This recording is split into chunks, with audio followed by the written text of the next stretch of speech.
तुम्हारे नाम अब भी धड़कता है। 0.90। हॉस्पिटल। एक कमरे में दादाजी कमरे में आते ही चेहरा दूसरी तरफ घुमा खड़े हो गए। उनकी नजरें खिड़की के बाहर थी। वही प्रतीक उनके पीछे आया। वहां पहुंचते ही वो कुछ बोलता उससे पहले दादाजी ने उससे कहा कि वो अकेले था वहां रियांश, और उसकी ये हालत कैसे हुई। मुझे सब साफ और सच सुनना है, समझे। ये कहकर वो चुप हो गए। वही उनकी बात सुन प्रतीक अब एक दुविधा में फंस गया। वो दादाजी से झूठ बोल नहीं सकता था और रियांश को धोखा नहीं दे सकता था।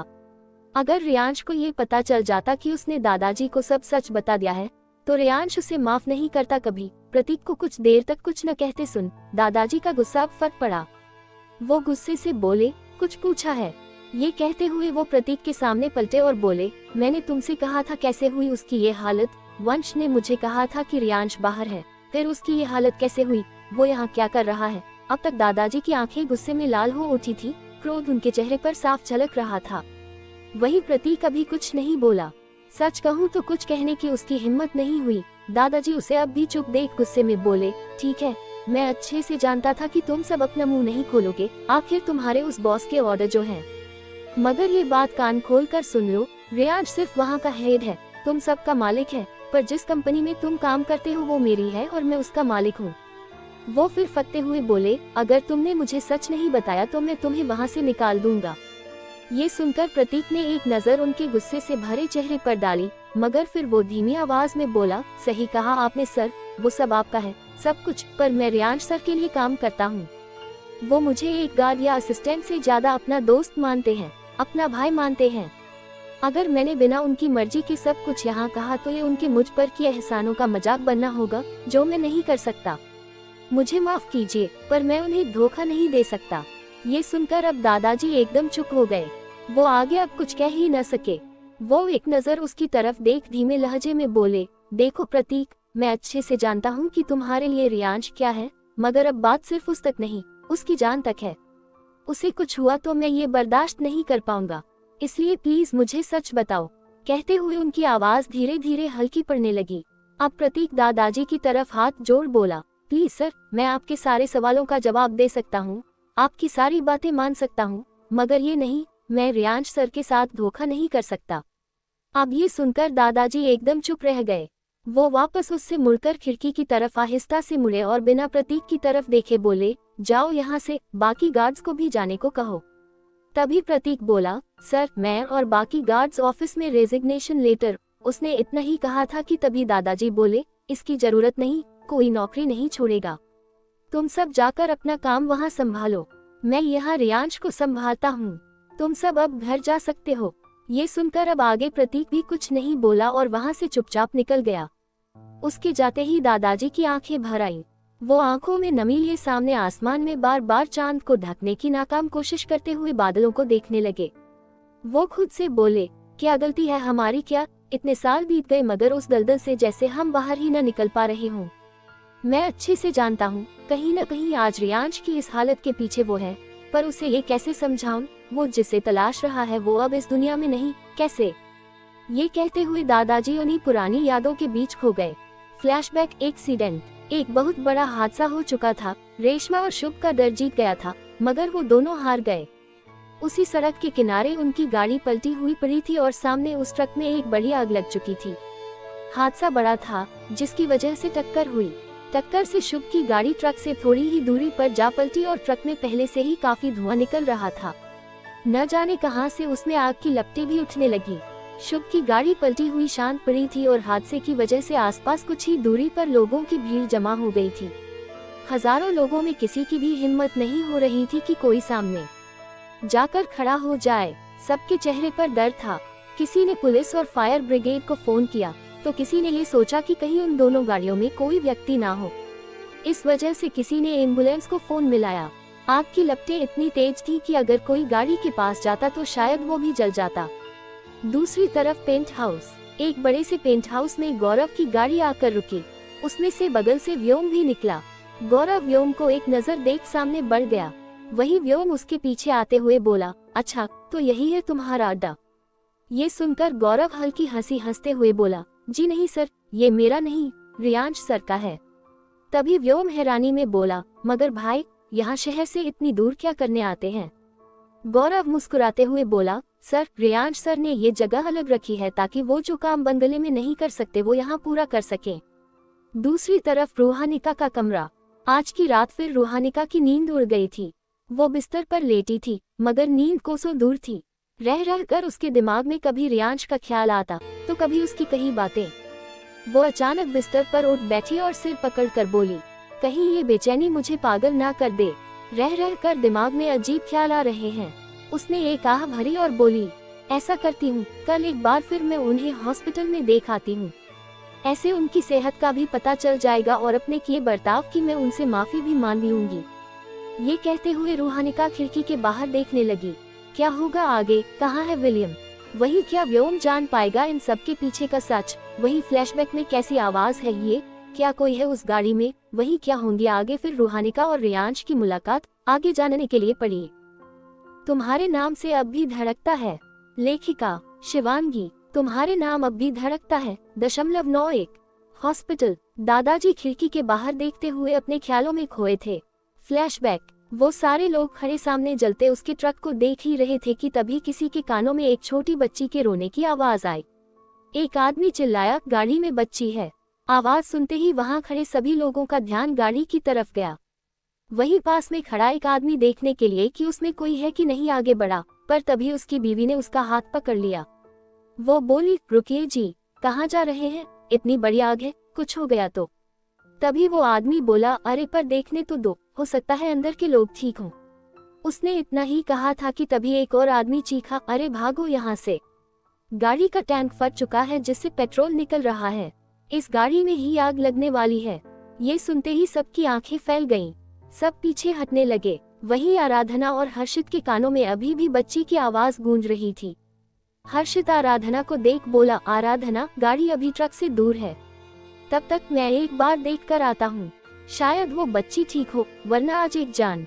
उसने इतना ही कहा था कि पास खड़ी एक औरत बोली, अरे जाने दीजिए, वैसे भी माँ बाप तो मर चुके हैं।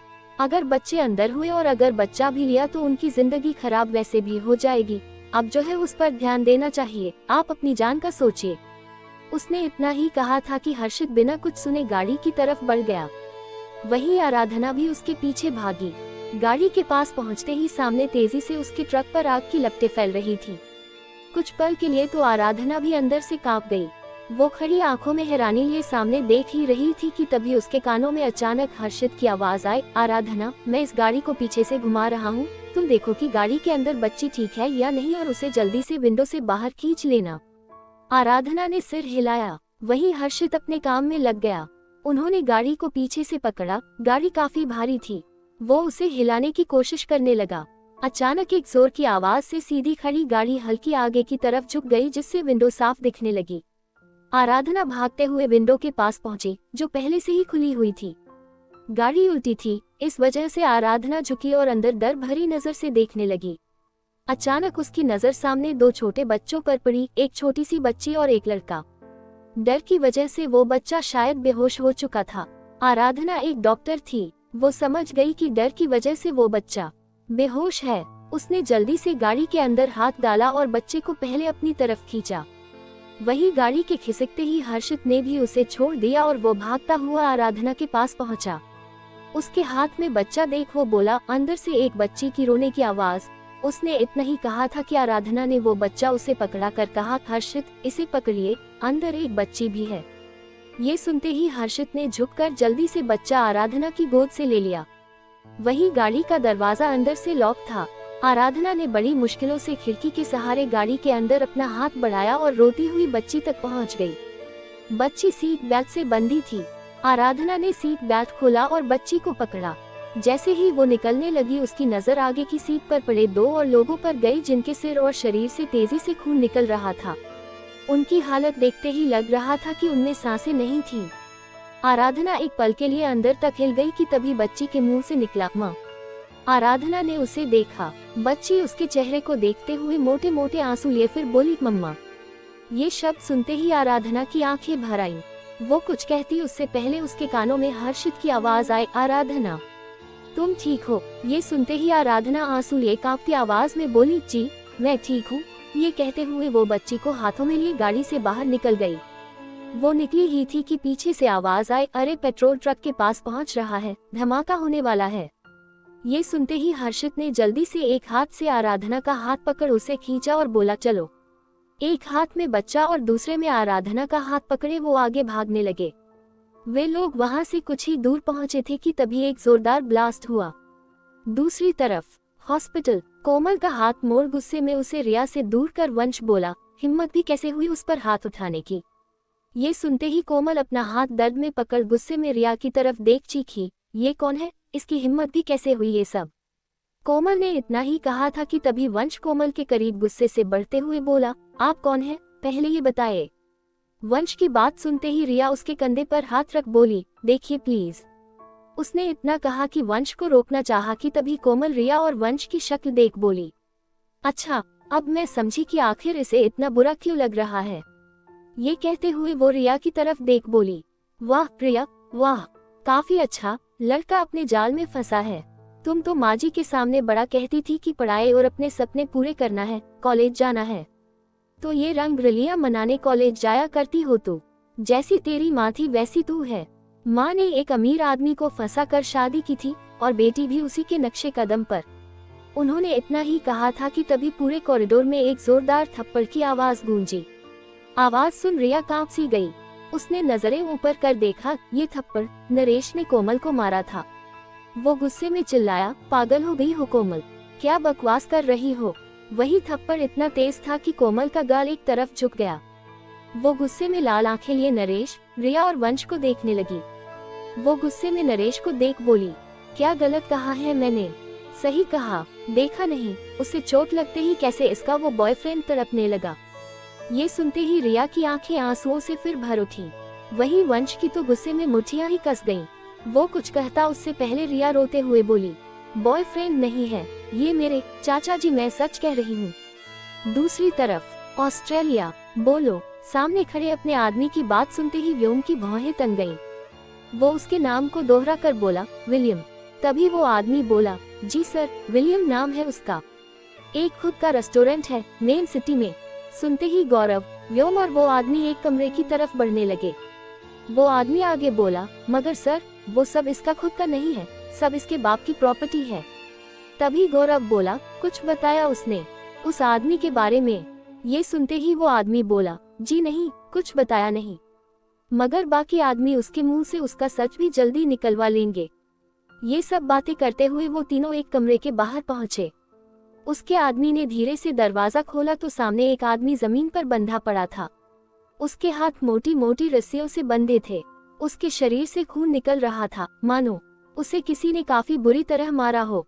तभी गौरव व्योम को देख बोला, विलियम क्या होगा आगे, क्या उस धमाके से बच पाएंगे आराधना और हर्षित। वही रिया की जिंदगी में हो रही है उथल पुथल, क्या आगे देगा वंश। कोमल की कही बातों का जवाब जानने के लिए पढ़िए तुम्हारे नाम से अब भी धड़कता है। अगर आपको मेरी कहानियाँ पसंद आए तो प्लीज मेरी और कहानियाँ भी पढ़ें। लेखिका शिवांगी। अगर आपको मेरी कहानियाँ पसंद आए तो please subscribe, follow, share and comment करें और अपना फीडबैक भी दें।